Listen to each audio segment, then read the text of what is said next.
For number 4, then if you get stuck with graphing, you're like, well, how do I graph this then? If that's not if that's not a point on the graph, shifting it left 2 and 1, you're like, what do I do?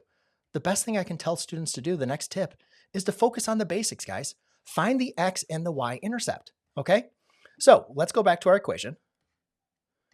Log base 3 of 1 minus 2x. So y equals log base 3 of 1 minus a 2x. And then what was that, plus 1 or minus? That's minus 1.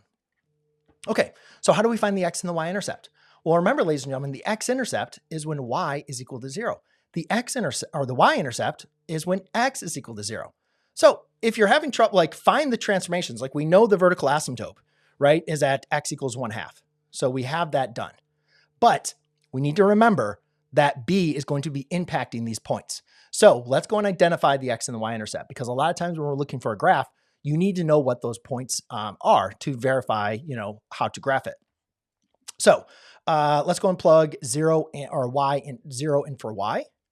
And when I do that, I get a log base 3 of 1 minus a 2x minus 1. Now I can add a 1 to both sides.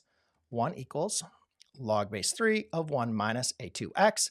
Now I can exponentiate both sides. That's going to be 3 is equal to a 1 minus a 2x. I don't know why I use parentheses there. We don't need the parentheses. So 1 minus a 2x, subtract 1, 2 is equal to a negative 2x.